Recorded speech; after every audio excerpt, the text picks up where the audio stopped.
ወላይ ሃይማኖት ተቋም ወላይ ሃይማኖት አባት የህዝብ ተወካይ ምክር ቤት የተጽዕኖ ፈጣሪ ሰው ለኢትዮጵያ ምን ይሰራላታል? ለዚህ ጊዜ የማይቆም ከሆነ አሸባሪ ነው ብሎ የማይገስጽ ከሆነ በምን ነው እንደዚህ ያደረጉ?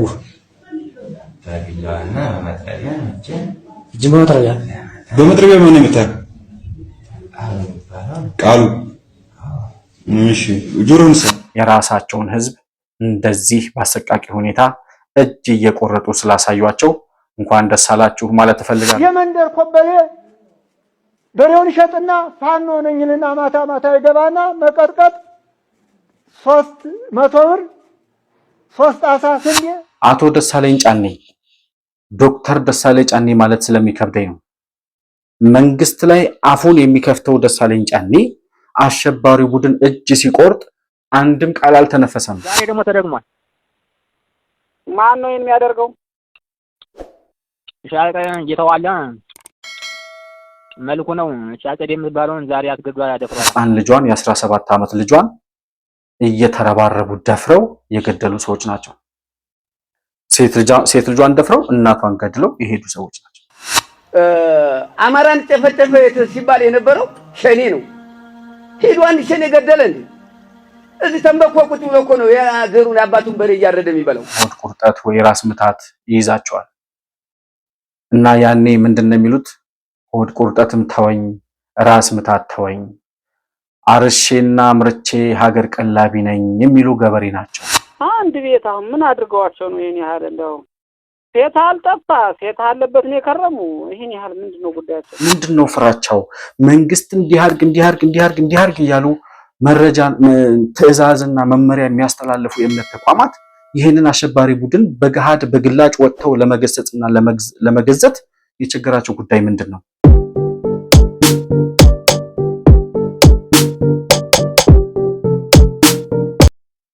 ሰላም ለእናንተ ይሁን። የተከበራችሁ የመሆን መልቲሚዲያ ቤተሰቦች እንደምን አላችሁ? ብሩክ የሺወርቅ አሰፋ ከመሆን መልቲሚዲያ። መሆን መልቲሚዲያ ዘረኝነትንና ጥላቻን የሚጸየፍ በሐሳብ የበላይነት የሚያምን እውነትንና ኢትዮጵያዊነትን ለማጽናት የሚተጋ ሚዲያ ነው። መሆን መልቲሚዲያን በሱፐር ቻት እና በሱፐር ስቲከር እንዲሁም በገንዘብ መደገፍ የምትችሉ መሆኑን በአክብሮት እንገልጻለን። ይህን ሚዲያ መደገፍ እውነትንና ኢትዮጵያዊነትን ማጽናት መሆኑን አውቃችሁ ሼር፣ ላይክ፣ ሰብስክራይብ በማድረግ ለሌሎች ተደራሽ ማድረጋችሁን አትርሱ። መሆን መልቲሚዲያ የአዲሱ ትውልድ ሚዲያ።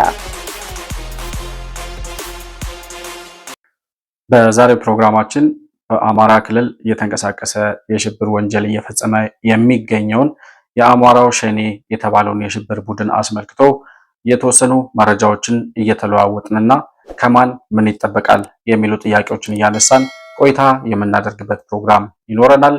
መሆን መልቲሚዲያን ላይክ፣ ሰብስክራይብ እና ሼር እያደረጋችሁ እንዲሁም በሱፐር ቻት እና በሱፐር ስቲከር ከታች በምናስቀምጠው የንግድ ባንክ አካውንትም ድጋፍ ልታደርጉልን እንደምትችሉ እያስታወስኩ ከፕሮግራሙ ጋር አብራችሁ እንድትቆዩ በአክብሮት እጋብዛለሁ። እንግዲህ የአማራው ሸኔና የኦሮሚያው ሸኔ በጋራ በመሆን አንዳንዴም ግንባር በመፍጠር አንዳንዴም ደግሞ ለየብቻ በሚያደርጉት የሽብር እንቅስቃሴ ኢትዮጵያን ለ7 ዓመታት ያክል ከፍተኛ የሆነ ዋጋ አስከፍለዋል። ንጹሃንን ጨፍጭፈዋል። በኢትዮጵያ ሰማይ ስር የጦርነትና የሽብር የእልቂትና የውድመት የደም ማፍሰስ ፖለቲካን መስራት ከጀመሩ 7 ዓመታት ተቆጥረው ወደ 8ኛው ዓመት እየሄድን ነው። ምንም እንኳን እነሱ በሚሄዱባቸው በእንደዚህ አይነት አጥፊ የሽብር እንቅስቃሴ የሚገኝ ለውጥ ባይኖርም እነሱ የሚፈልጉትን ዓላማ የሚፈልጉትን የስልጣን ጥማት ማርካት እንኳን ባይችሉም ንጹሃንን ግን እያሰቃዩና እየገደሉ እስከዛሬ የቆዩበት ሁኔታ አለ። እንግዲህ ከዚህ በፊት ስንሰማቸው እንደነበረው በሁለቱም አሸባሪዎች በኩል ንጹሃን ተገድለዋል፣ ሴቶች ተደፍረዋል፣ እናቶች እያዩ ወላጆች እያዩ ልጆች ታግተው ተወስደዋል፣ በወላጆቻቸው ፊት ተደፍረዋል፣ ህፃናት ታግተው ተይዘው ገንዘብ ከአቅም በላይ ተጠይቆባቸው መክፈል ሳይችሉ ሲቀሩ እንዲሁም ደግሞ ለራሳቸው የፖለቲካ ትርፍ ያስገኝልናል ካሉ ህፃናትን ጨምሮ ያገቷቸውን ሰዎች ሁሉ ቆራርጠው ሲጥሉም ተመልክተናል። በቅርቡ ከትላንት ወዲያ እንግዲህ የአማራው ሸኔ የኦሮሚያው ሸኔ በቤንሻንጉል ጉሙዝ በኩል መከላከያ ሰራዊት እየወሰደ ያለበትን እርምጃ መቋቋም ያቃተው የኦሮሚያው ሸኔ የለመደው የደም ማፍሰስ ግብሩ ትዝ ብሎት ንጹሃንን የመግደል ዓላማቸውን በቤንሻንጉል ጉሙዝ መቀጠላቸውን ሰምተናል። ቤንሻንጉል ገብተው ንጹሃንን ጨፍጭፈው መውጣታቸውን ዛሬም የኢትዮጵያ እናቶች በእነዚህ አሸባሪዎች ኢትዮጵያውያን ዜጎች ወጥተው ገብተው በሰላም እንዳይኖሩ እነዚህ አሸባሪዎች በሚንቀሳቀሱባቸው ቦታዎች የሚፈልጉትን ዓላማ እንኳን ማሳካት የማይችሉበት መንገድ ቢሆንም ዛሬም ግን የለመደ የደም ግብራቸውን እያስፈጸሙ ያሉበት ሁኔታ ነው ያለው። በአማራ ክልል በኩል የአማራ ነፃ አውጪ ነኝ የሚለው አሸባሪው ቡድን የአማራው ሸኔ ከባርነትና ከዘረኝነት ፖለቲካ ራሳቸውን ነፃ ማውጣት ያልቻሉ ሰዎች እነሱ እንደሚሉት ነፃ እናወጣዋለን ቆመንለታል ብለው እንታገለታለን የሚሉትን የአማራን ሕዝብ ሲጨፈጭፉ ቆይተዋል። ከትላንት ወዲያ ከሁለት ቀናት በፊት ይሄው የአማራ ነፃ አውጪ ነኝ የሚለው የአማራው ሸኔ በስነ ስርዓት የአንድን ገበሬ እጅ በመጥረቢያ ከትክተው ሲቆርጡ የተመለከትንበትን ቪዲዮ በሶሻል ሚዲያ ሲዘዋወር ነበር። እጅግ በጣም አሰቃቂ፣ እጅግ በጣም ግፈኛ፣ እጅግ በጣም ከባድ ለማየት ራሱ አሰቃቂ ንጹሃን ምንም ውስጥ የሌለ አንድ የአካባቢውን ገበሬ እኛን አልደገፍክም ወይም ከኛ ተቃራኒ ቆመሃል በሚል ተራ ተልካሻ ምክንያት የገበሬውን እጅ በመጥረቢያ ከትክተው ሲቆርጡ በቪዲዮ እየቀረጹ በማሰራጨትም ብዙሃኑ እንዲያየው አድርገዋል። እንግዲህ ይሄ መጀመሪያ ይሄ የአማራው ሸኔ የአማራ ነፃ አውጪ ነኝ ብሎ እንቅስቃሴ ሲጀምር ከ3 ዓመታት በፊት የኦሮሚያው ሸኔም የአማራው ሸኔም ከህወሓት የተለየ ዓላማ የላቸውም። የህወሓት የመንፈስ ልጆች ናቸው። ህዝብን ማሸበር፣ መግደልና ማዋረድ፣ መዝረፍና ማሰቃየት ካልሆነ በስተቀር ሌላ ዓላማ የላቸውም።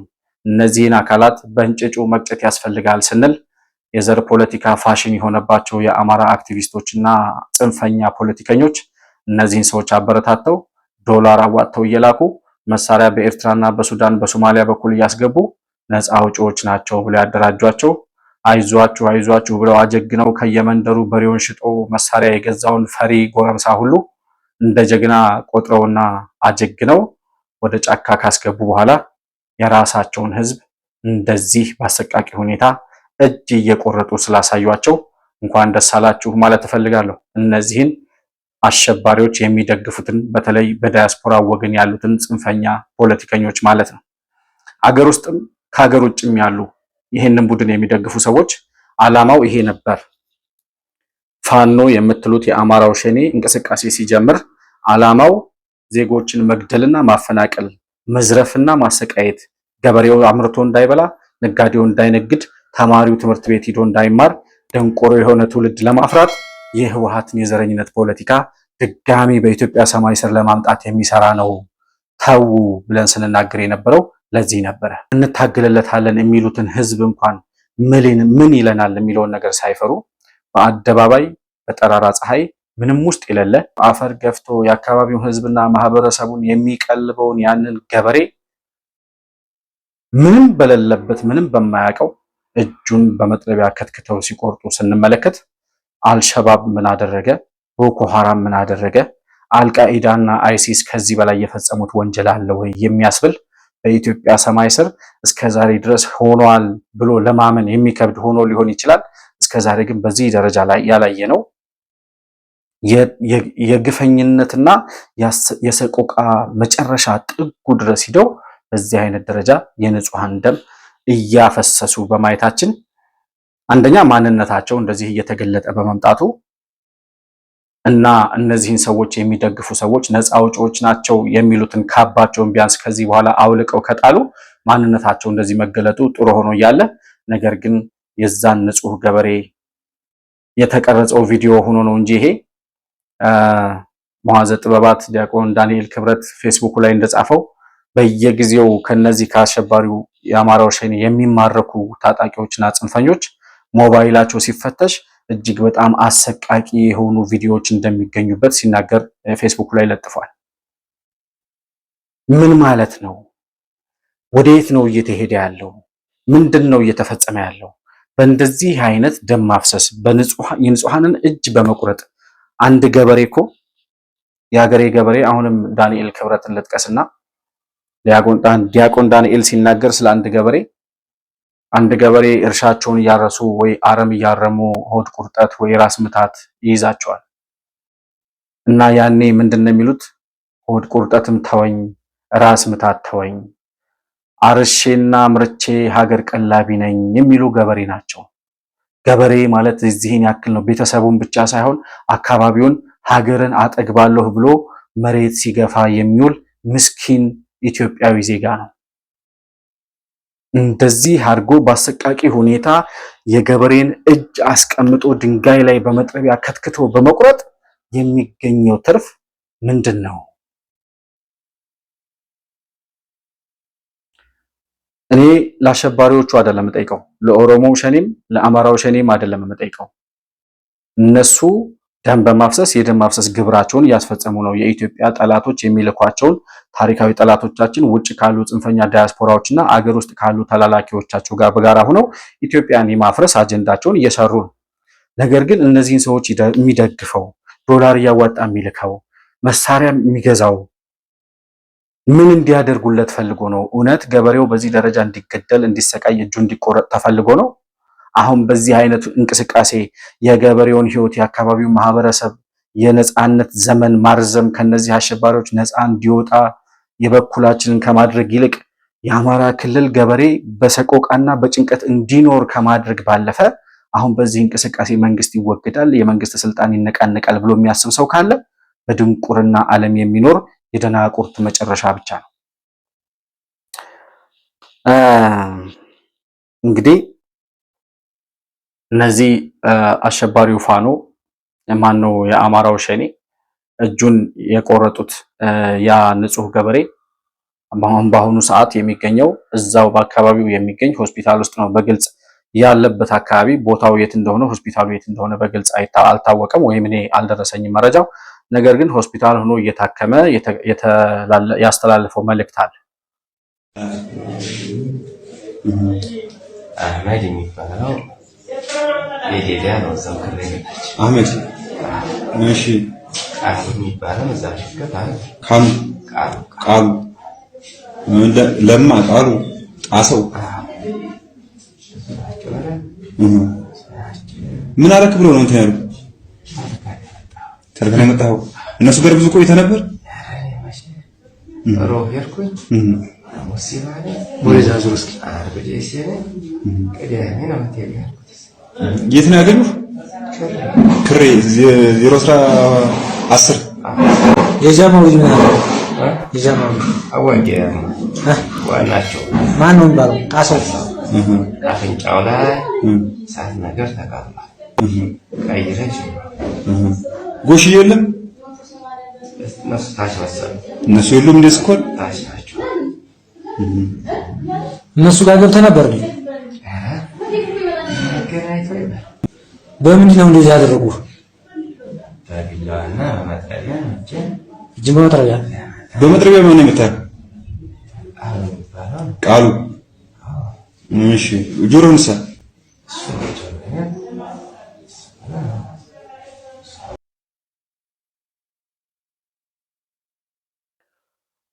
አይ ቲንክ አካባቢው ምዕራብ ወሎ የሚባለው አካባቢ ይመስለኛል። የጃማ እና አካባቢው ያሉ ጽንፈኛ ታጣቂ ቡድኖች ናቸው። ጃማ አካባቢ ያለው ማን ነው? ጣሰው ነው ምናምን የሚባል ሰው ነው፣ መሪያቸው እሱ ነው ይላል። ምን አድርግ ብለው ነው? ምን አድርገህ ነው? ምንድነው የሆነው ሲባል ምንም ያለምንም ምክንያት ከኛ ተቃራኒ ቆመሃል ወይም ደግሞ የመንግስት ደጋፊ ነህ በሚል ተራ ተልካሻ ምክንያት ነው። ነገር ግን አንድ መታወቅ ያለበት ነገር ደግሞ ገና የፋኖ እንቅስቃሴ ሲጀመር ጃማ አካባቢ የነበረውን የኢትዮጵያ መከላከያ ሰራዊት ካምፕ ውስጥ የነበረውን ካምፕ ውስጥ ባለበት እዛ አካባቢ ያለው የጃማ አካባቢ የሚንቀሳቀሱ ምዕራብ ወሎ አካባቢ የሚንቀሳቀሱ ጽንፈኛ የዚህ የአሸባሪው ሸኔ ቡድኖች የአማራው ሸኔ ማለት ነው መከላከያ ሰራዊትን ካምፕ ውስጥ እንዳለ መጨፍጨፋቸውና ህወሓት የፈጸመውን ዘግናኝ ድርጊት በኢትዮጵያ መከላከያ ሰራዊት ላይ ፈጽመው ይሄንን የሽብርተኝነት ተግባር የጀመሩ ሰዎች ናቸው። ገና የዚህ አሸባሪ ቡድን እንቅስቃሴ አማራ ክልል ሲጀመር ማለት ነው። አሁንም እዛው አካባቢ የሚንቀሳቀሱ ሰዎች ናቸው ይሄንን ንጹህ ገበሬ እጁን በመጥረቢያ ከትክተው የቆረጡት። ከዚህ የበለጠ አሸባሪነት የትኛውም አሸባሪ ከዚህ የበለጠ አሰቃቂ ድርጊት የለም። እነዚህ ሰዎች ይሄንን እጅ የቆረጡበትን ቪዲዮ ከመስራታቸውና የገበሬውን እጅ ከመቆረጣቸው አንድ ቀን በፊት ደግሞ አንዲት እናት ልጇን ሊደፍሩባት እነዚሁ አሸባሪዎች ልጇን ሊደፍሩባት ሲታገሉ ልጄን አላስደፍርም ብላ ግብግብ ስትገጥም እናትየዋን በጥይት ደብድበው ገድለው ሕፃን ልጇን የ17 ዓመት ልጇን እየተረባረቡ ደፍረው የገደሉ ሰዎች ናቸው። ሴት ልጇን ደፍረው እናቷን ገድለው የሄዱ ሰዎች ናቸው። እና ይሄንን ያደረጉበትን ደግሞ የስልክ ልውውጥም እንደዚህ ሲያወሩ ተጠልፎ የወጣ መረጃ አለ።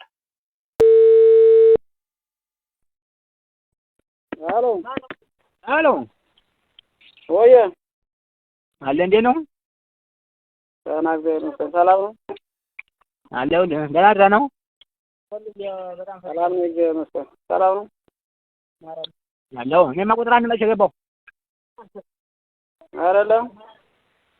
አሁን በጠዋት መቼ ገባሁ። እንዴት ነው ቁጥር አንድ? ቁጥር አንድ ሰላም ነው ዞሮ ዞሮ እና ኃላፊ አመራር የሌለው ነገር ከባድ ነው። ምን ሴቱ ሁሉ ገብተውበት ተነበሱ አሉ። አሁን አብሮ የኖረ ሰው አሁን ይሄን ያደርጋል?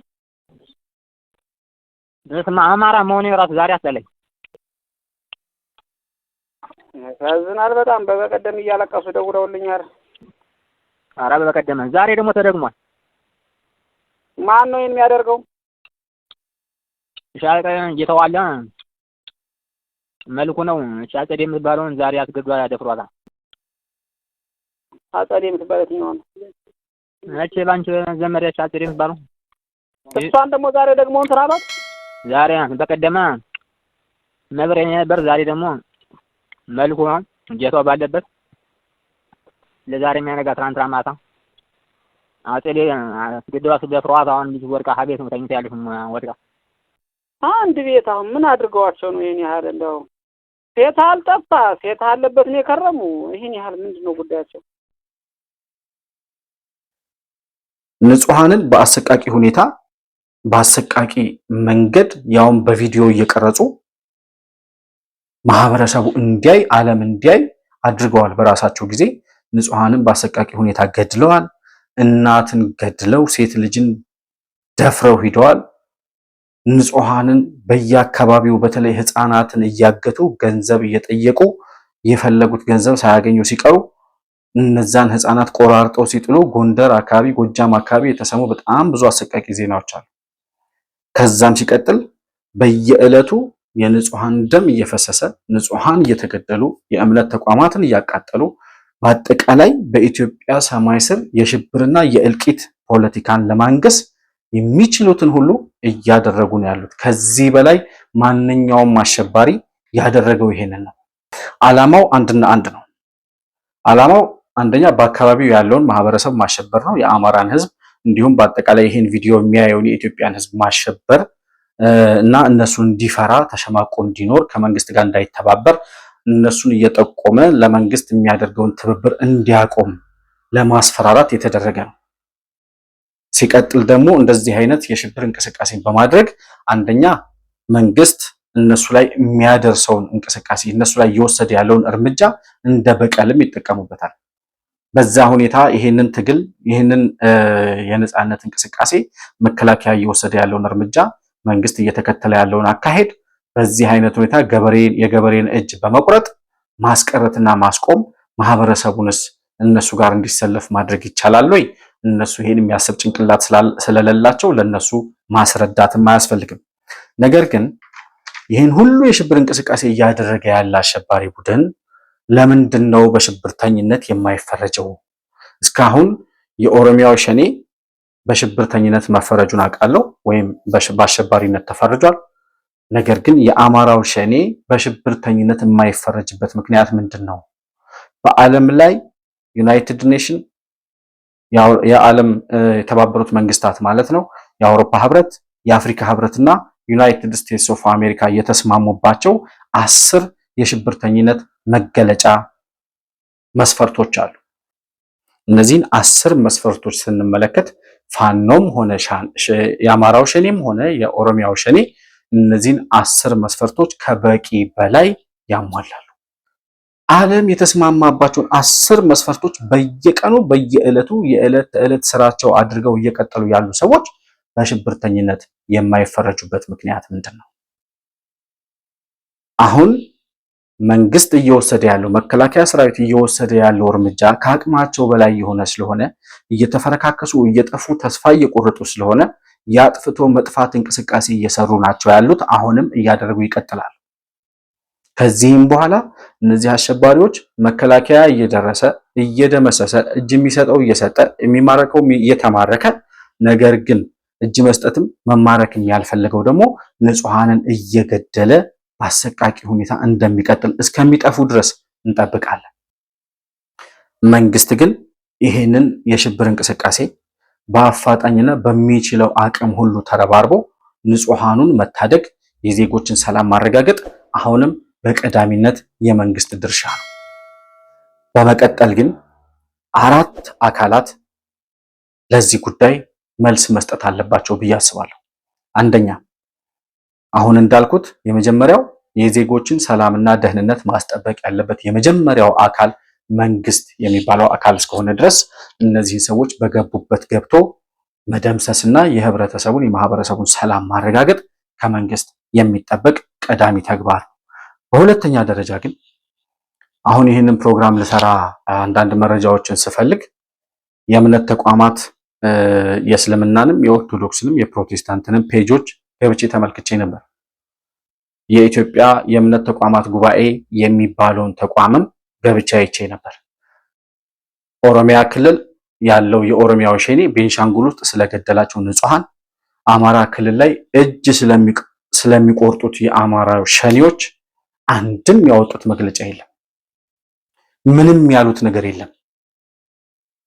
እኔ እስከፈለኩት መረጃ ድረስ አንድም የሃይማኖት ተቋም በዚህ ጉዳይ ላይ መግለጫ ያወጣ ያወገዘ የተቃወመ አካል የለም። ምን ማለት ነው? የሃይማኖት አባቶች፣ የእምነት መሪዎች ይሄ ጉዳይ ይመለከታቸውም ወይ? እንደዚህ አይነት የሽብር እንቅስቃሴ የሚፈጽሙ አካላትን በግልጽ ወጥቶ በገሃድ ማውገዝ ብቻ አይደለም እኮ መገዘት የሚጀምሩት መቼ ነው? ግዝት ማለት ምን ማለት ነው? አንድ አካል ተገዘተ ማለት እነዛ አሸባሪዎች በግዝቱ ተገዝተው ከእንቅስቃሴያቸው ይቆማሉ ማለት አይደለም። እነዛን የሚደብቀው አማኙ ማህበረሰብ ግን አንድ አሸባሪ ቡድን ተብሎ በተለይ በእምነት ተቋማት ደረጃ የተገዘተን አካል ከመደበቅ ከመሸሸግና ከመደገፍ ይቆማል። ለምንድነው በገሃድ ወጥተው መንግስትና ታጣቂዎቹ ይደራደሩ ይነጋገሩ ከማለት ባለፈ አልነጋገርም ብሎ የንጹሃንን ደም እያፈሰሰ ያለውን አሸባሪ ቡድን በገሃድና በአደባባይ ወጥታችሁ የማታወግዙበት ምክንያት ምንድነው? የኢትዮጵያ ኦርቶዶክስ ተዋሕዶ ሲኖዶስ ታላላቅ አባቶች፣ የእስልምና እምነት ተከታዮች መሪዎችና ሀጂ ኢብራሂም ቱፋ፣ የእምነት ተቋማት የተለያዩ አስተማሪዎች፣ ኡስታዞች፣ ዲያቆናትና መምህራን የት ነው ያላችሁት?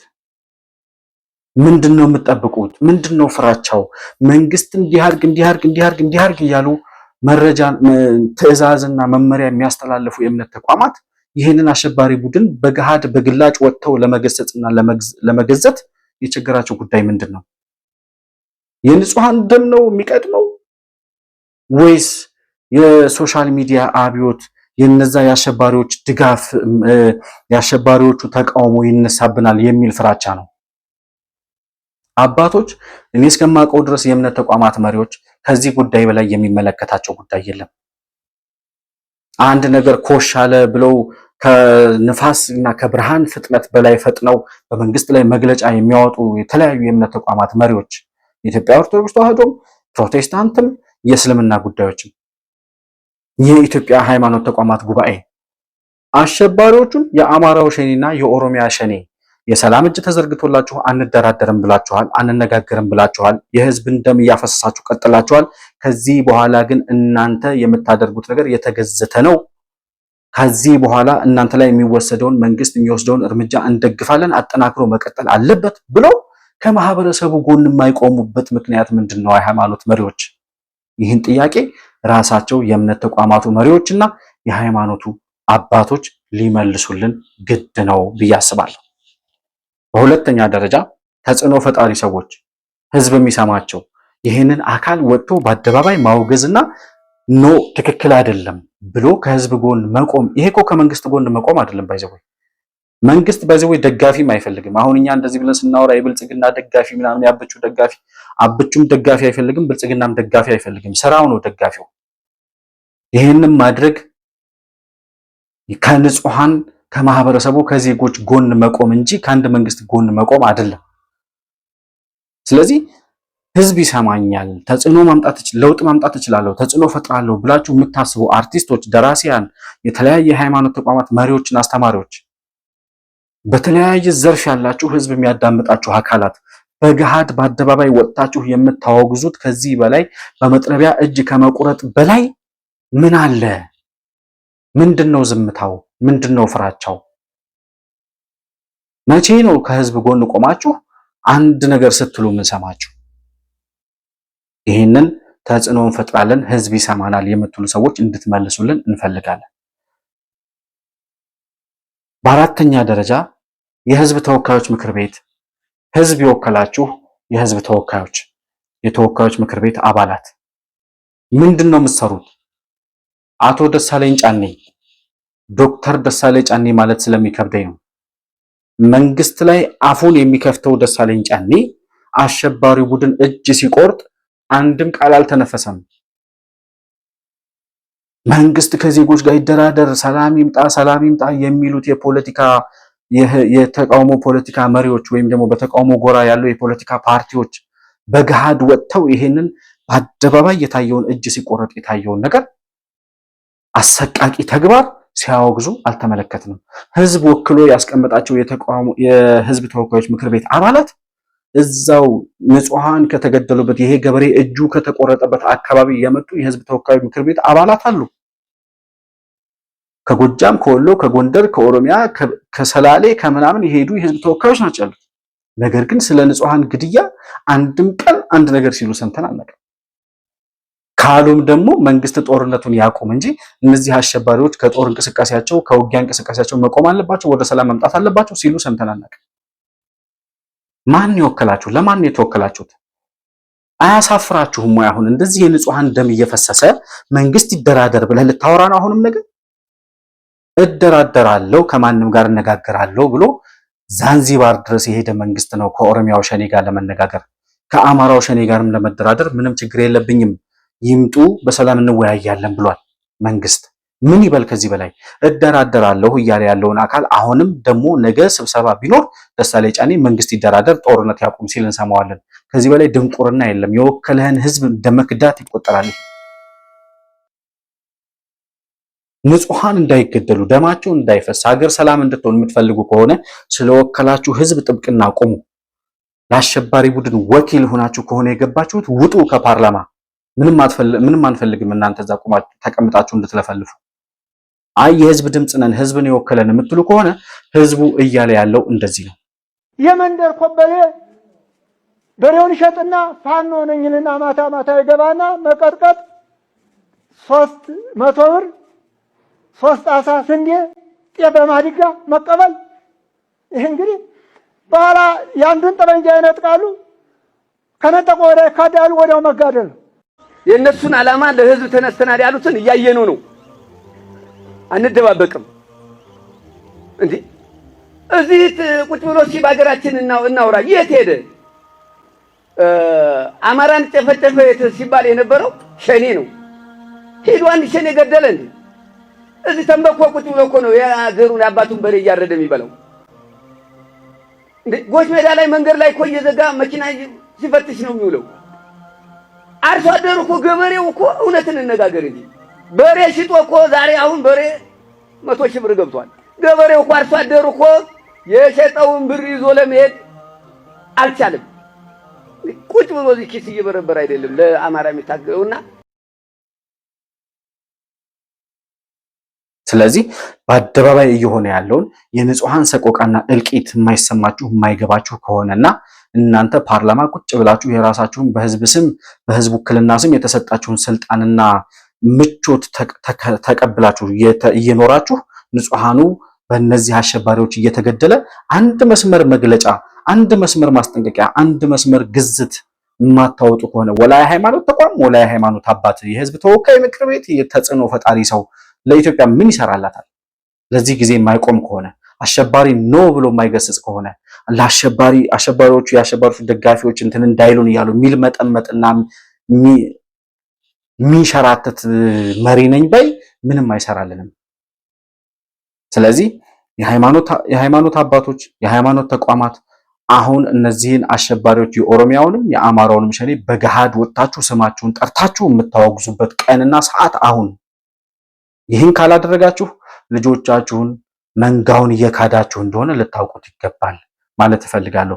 ተጽዕኖ ፈጣሪ ሰዎችም ፓርላማ የተቀመጣችሁ የህዝብ ተወካዮችም ይህንን እያደረጋችሁ እንደሆነና እነዚህን ሰዎች አለማውገዝ የእምነት ተቋማትም የሃይማኖት ተቋማት መሪዎችም እነዚህን አሸባሪዎች በገሃድ ወጥቶ ከማውገዝ ባለፈ መገዘት ካልቻላችሁ ከአሸባሪዎቹ ጋር እንደተባበራችሁ እንደምንቆጥረው እንድታቁ ማለት እፈልጋለሁ።